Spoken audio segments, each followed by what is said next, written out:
Si vous voulez devenir entrepreneur, c'est quoi un entrepreneur? Quelles sont les connaissances que l'entrepreneur peut avoir ou ne pas avoir? La vente, ça c'est la base. On ne nous apprend pas à l'école, mais la vie est fondée sur la vente. Vous savez, une entreprise qui ne vend pas, c'est un prochain candidat à la faillite. What's up ma personne? Suite à la dernière vidéo, vous avez été plus de 200 à bousculer les likes. Donc j'ai proposé de vous partager la 4e partie de l'intervention de Ricardo Kanyama que je ne présente plus dans cette chaîne.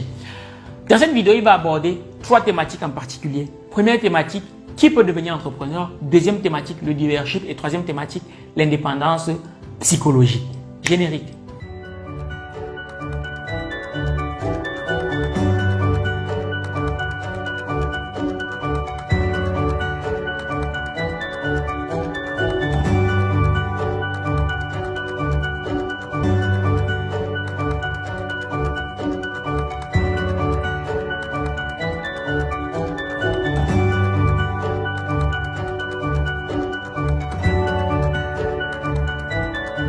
Bonjour ma personne personnelle, j'espère que tu vas bien, j'espère que comme moi tu as soif de réussite. Et bien si c'est le cas, on est ensemble. Ma personne, si en ce moment tu es en train de regarder cette vidéo, ça veut très certainement dire que toi et moi nous avons quelque chose en commun. Donc ce que je t'invite à faire, c'est premièrement de t'abonner si ce n'est pas encore fait, et deuxièmement de cliquer sur la cloche de notification. Ceci afin d'être informé pour toutes les prochaines vidéos que je partagerai avec toi qui vont t'enrichir encore et encore. Et la troisième annonce, ma personne, qui n'est pas des moindres, c'est que vous avez été pendant longtemps, nombreux à m'écrire sur WhatsApp, sur Facebook, sur partout, pour me poser la question de savoir, Valère, je veux me lancer en trading. Je ne sais pas comment m'y prendre. J'ai besoin d'une formation. Moi, je ne suis pas trader. Par contre, j'ai pu entrer en contact avec un trader professionnel qui s'y connaît, qui est crédible, mais aussi et surtout qui est expert dans le domaine. Et j'ai pu négocier avec lui afin qu'on puisse travailler ensemble pour qu'il puisse mettre en place une formation sur mesure qui va te permettre à toi aussi d'entrer sur les marchés boursiers et de trader comme un expert. Et ceci en seulement un mois. Le formateur en question s'appelle Victorien Ekame.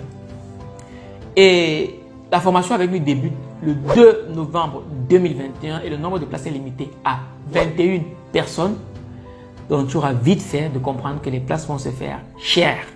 Dans la personne, si jamais tu souhaites bénéficier de cette formation qui est juste exceptionnelle, tu as une seule chose à faire, d'aller soit en description, soit juste au-dessus de la vidéo pour cliquer sur le lien qui te permettra d'avoir accès à toutes les informations en rapport à cette formation inédite. Maintenant que tu sais tout ça, permets-moi de me présenter. Si je ne me connais pas encore, je m'appelle Bélias Valère, mais je préfère me définir comme un chercheur d'argent parce que j'ai compris que nous vivons dans un monde où les biens et services sont échangés moyennant de l'argent. Donc tu auras beau réussir sur tous les plans de ta vie, mais si sur le plan financier tu es cassé, eh bien ton succès ne sera que passé. Donc ça, comment je t'invite ma personne, c'est de chercher brutalement l'argent. Maintenant que toi et moi on est d'accord là-dessus, on va tout de suite rentrer dans le vif du sujet. Comme tu as pu le constater à l'introduction, une fois de plus, la personne qui va nous servir de mentor aujourd'hui, c'est Ricardo Kanyama, auteur d'un best-seller en termes d'intelligence financière, La chèvre de ma mère, disponible sur notre site internet argentlivre.com ou en contactant le numéro qui s'affiche juste en dessous de cet écran. Peu importe le pays dans lequel tu te trouves, contacte-nous et nous on s'arrangera pour te faire parvenir ce chef-d'œuvre. Ma personne, prends une chaise, assieds-toi. Parce que les informations que Ricardo Kanyama va partager avec toi dans cette vidéo sont à elles seules capables de transformer ta vie tout entière. Mais je pense plutôt que, comme philosophe, tout le monde, par essence, peut devenir entrepreneur. Ça, j'ai dit comme philosophe. Tout le monde peut devenir entrepreneur. Mais seulement, nous sommes dans une société où les gens ne sont pas formés pour devenir entrepreneurs.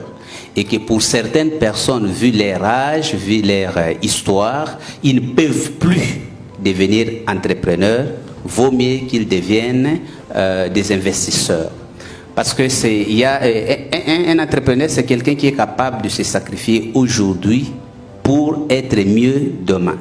Et c'est quelqu'un qui est capable de faire un championnat. C'est comme un joueur de football qui sait qu'il peut perdre. Vous savez, un entrepreneur peut perdre beaucoup d'argent, il est vivant. Mais un employé, dès qu'il est... Parfois même lorsqu'il perd son emploi, il prend un WC. Alors, quelqu'un comme ça, il ne peut pas entrer dans l'entrepreneuriat parce que... Il viendra mourir. Mais justement, c'est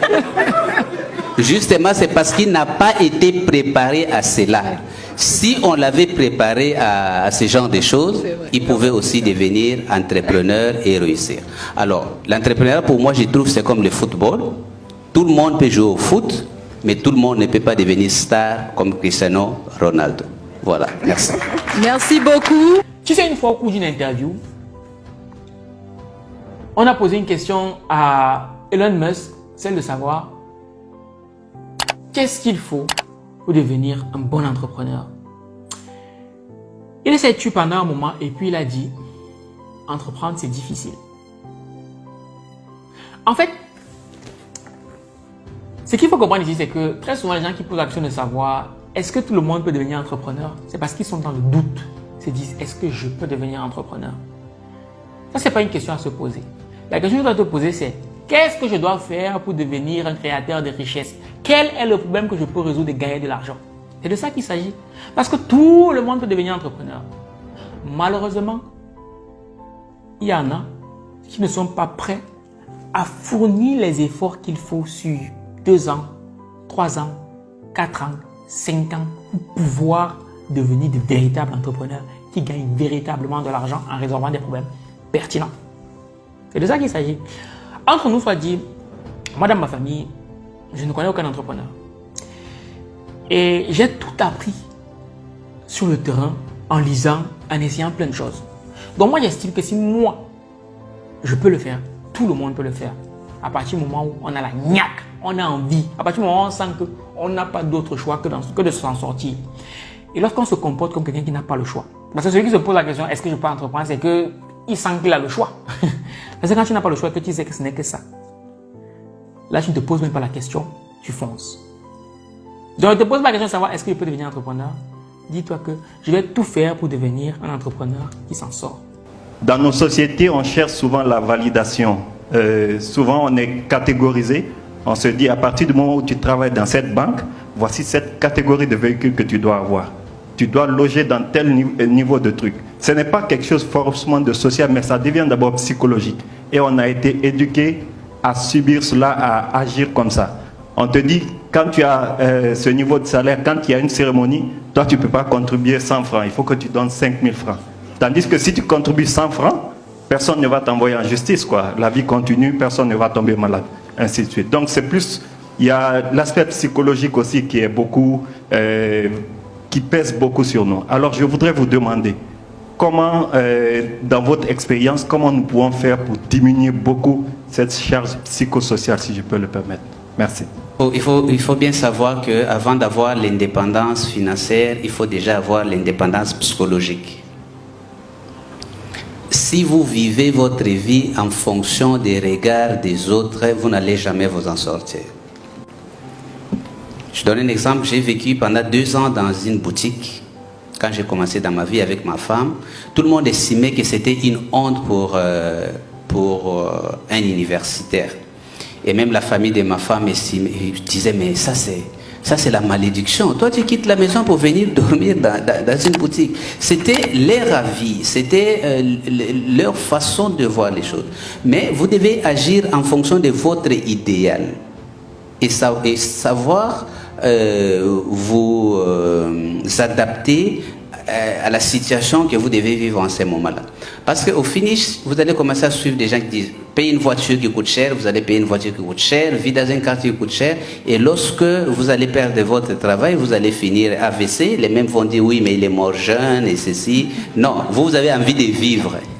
De toutes les façons, lorsque vous allez faire ce genre de sacrifices, demain ils verront la différence. Ils verront que vous avez pu avoir des choses qu'ils n'ont pas eues et ils deviendront un peu jaloux, ils vont vous admirer. Ça c'est par rapport à l'indépendance psychologique. Nous devons être des leaders. Les leaders ne sont pas obligés de penser ou de faire comme la masse.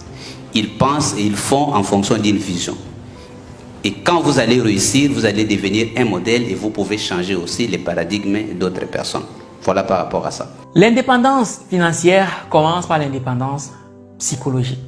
Maintenant, tu vas te poser la question de savoir comment faire pour devenir indépendant psychologiquement. Aider ma personne. Pour être indépendant psychologiquement, il faut avoir son objectif, savoir où on va et rester focalisé là-dessus. Lorsque tu es focalisé sur ton objectif, tout ce que les gens peuvent dire autour de toi, tu n'en as absolument rien à cirer. En fait, ça rentre d'une oreille, ça sort de l'autre.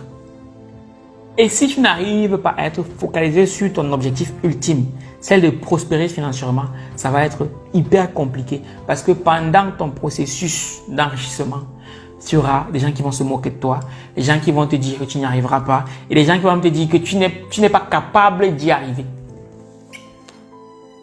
Mais, crois-moi sur parole, reste focalisé, parce que tout le monde peut le faire. Tu vas te raconter une petite histoire, parce que je suis dans un groupe WhatsApp avec des amis du foot quand j'étais au Cameroun. Et il se trouve que récemment, il y avait un tournoi.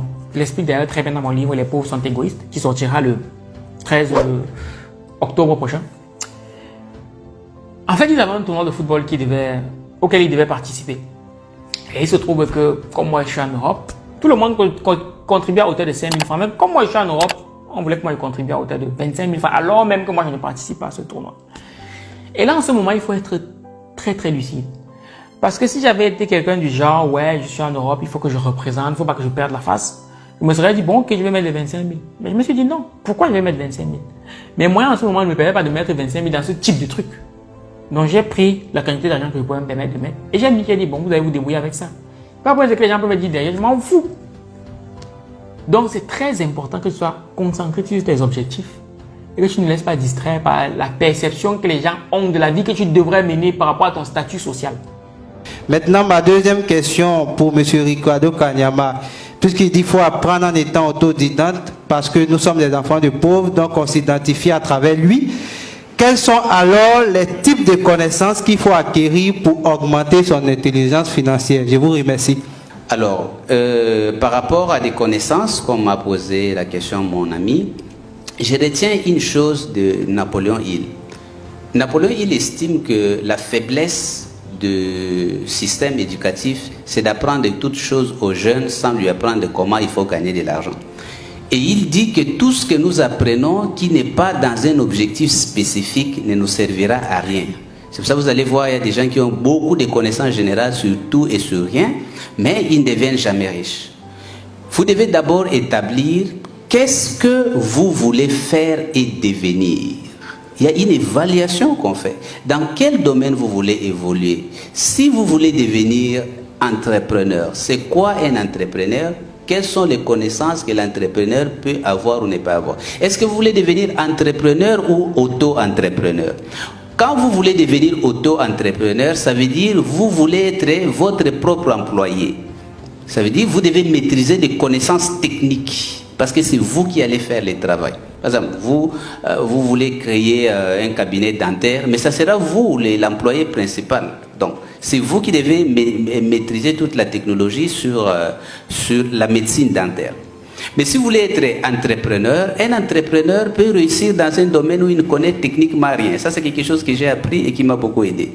André Carnegie est devenu riche dans la métallurgie. Quand j'ai appris ça, ça m'a beaucoup aidé. Il ne connaissait aucune formule de métallurgie. Et moi-même, j'ai investi dans beaucoup de domaines où je vous dis, je ne connais techniquement rien. Quand on parle de la technique, j'observe. J'ai investi par exemple même dans le domaine de la médecine, dans des réunions techniques sur comment il faut, quelle dose il faut piquer à qui. Moi, je n'interviens pas. Mais je sais que nous sommes dans une société où vous pouvez embaucher des gens qui connaissent plus que vous. Alors, c'est pour ça que vous devez, lire des livres sur l'intelligence financière. Les livres comme La chèvre de ma mère, L'homme le plus riche de Babylone, Kiyosaki, Père riche, Père pauvre. Ce sont des livres qui vous donnent un peu une intelligence financière. Mais vous avez aussi des livres sur l'entrepreneuriat personnel MBA. Je ne sais pas si vous avez... qui vous permet de vous faire une idée sur... c'est quoi l'entrepreneuriat, les domaines, des trucs comme ça, des stratégies, des approches. Vous devez lire des livres sur le développement personnel parce que c'est en fait d'abord une question de développement personnel et de leadership. Il vous faut beaucoup de leadership. Je disais à Libreville, lors d'un atelier, j'ai dit, savez-vous qu'un homme d'affaires, c'est tout simplement quelqu'un qui sait négocier. Qui sait négocier pour créer des partenariats, pour créer des zones d'intérêt commun. Et comment vous pouvez négocier si vous n'avez jamais lu certains livres comme Comment se faire les amis pour devenir une personne influente? La vente, La vente, ça c'est la base. On ne nous apprend pas à l'école, mais la vie est fondée sur la vente. Vous savez, une entreprise qui ne vend pas, c'est un prochain candidat à la faillite. Les gens ont peur de vendre. Oui, mais il faut apprendre à vendre. Si vous n'avez jamais lu un livre comme Influence et manipulation, qui a déjà lu ce livre-là? Ah, très peu de gens. Comment vous pouvez être vendeur? Vous ne serez pas vendeur, mais vous serez victime de ceux qui vendent. Donc, le plus important, c'est faire parfois des coachings avec un coach. Le coach évalue ce que tu veux faire. Il évalue les types de connaissances que tu as déjà et les types de connaissances dont tu auras besoin.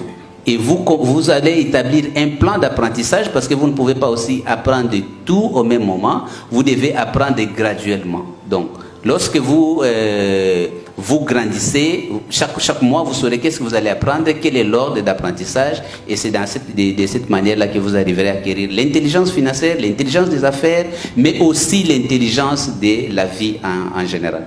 Voilà, là, je vous ai donné quelques livres qui peuvent vous aider. Le leadership. À mon sens, lorsqu'on se lance en business, c'est la première compétence que tu dois me développer, le leadership. C'est quoi un leader? Un leader, c'est quelqu'un qui connaît la route et qui réussit à influencer les gens de telle enseigne qu'ils puissent le suivre, même sans qu'il n'ait besoin de les payer directement. Tu sais, lorsque tu vas vouloir lancer ton business, tu vas te rendre compte qu'à un moment donné, tu es limité. Et il se trouve que tu es limité en termes de finances, donc tu ne peux pas déléguer des tâches.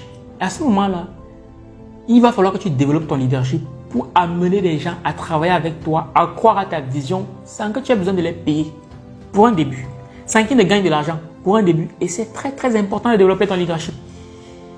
Dans cette vidéo, je ne vais pas beaucoup m'atteler là-dessus, mais très prochainement, je te donnerai quelques clés pour améliorer ton leadership. Parce que le fait que j'ai pu développer mon leadership m'a permis justement de créer une équipe avec laquelle je travaille, qui croit en la vision et qui travaille même sans pour autant être payé. Eh oui, si tu réussis à amener ton leadership à ce niveau-là, tu peux être sûr que tu as tout gagné. Parce que le diamant d'un business qui fonctionne, c'est son personnel, c'est son équipe. Parce que si tu as une équipe excellente, ton projet va aller très très très loin. Donc, développe ton leadership. Par rapport au monsieur qui a parlé du marketing des réseaux, j'ai aussi fait un peu de marketing des réseaux dans mon parcours. Mon avis personnel, j'encourage les jeunes d'entrer dans le marketing des réseaux. Pas seulement pour gagner l'argent, mais parce que le marketing des réseaux, c'est déjà une forme d'entrepreneuriat qui demande une certaine reprogrammation, qui demande un nouvel état d'esprit en fait, qui n'est pas l'état d'esprit d'employé ou l'état d'esprit d'immédiateté. Ce qui fait que les gens qui entrent dans le marketing des réseaux avec l'esprit d'immédiateté ne se retrouvent pas et ils fuient.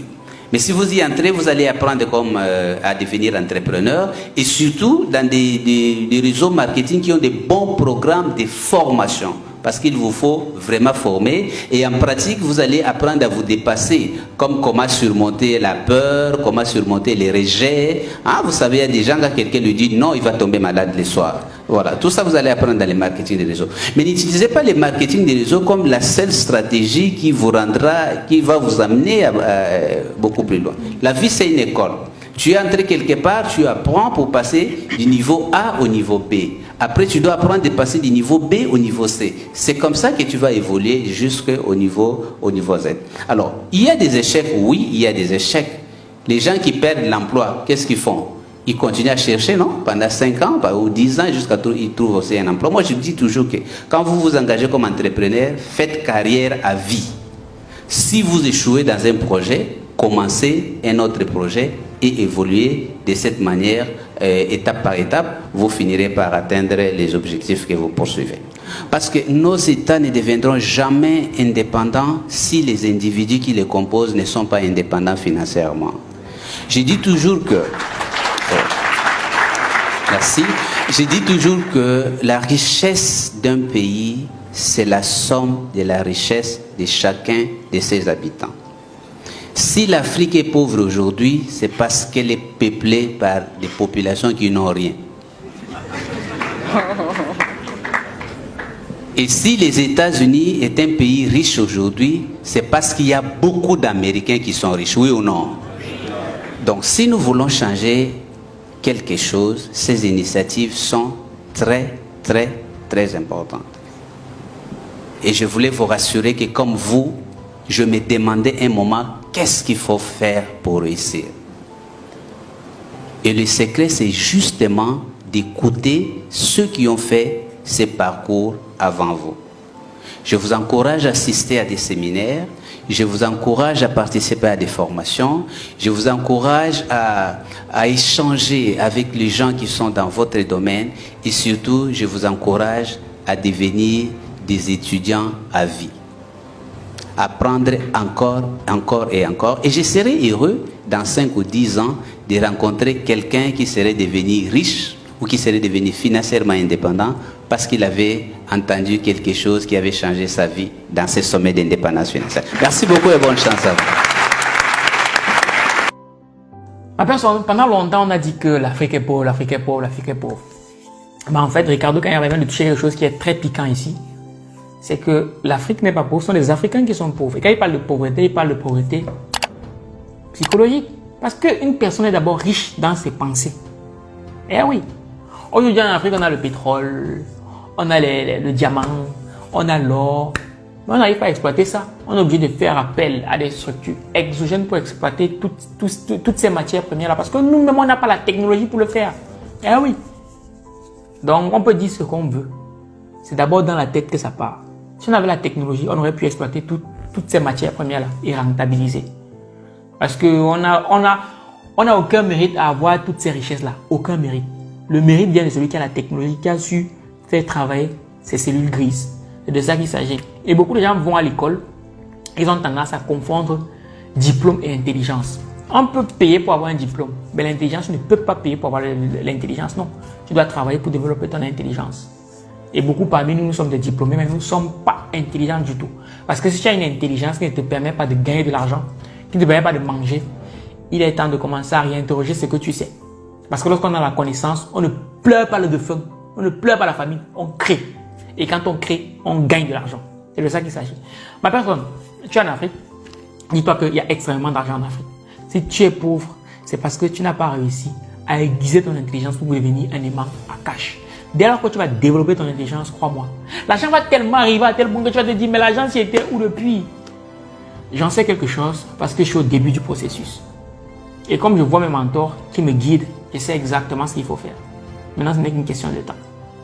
Donc voilà ma personne, les 3 conseils que je voulais partager avec toi en ce qui concerne le parcours de Ricardo Kanyama. Si cette vidéo t'aura été utile, n'hésite pas à cliquer sur tous les boutons et je vous donne rendez-vous à ma prochaine vidéo.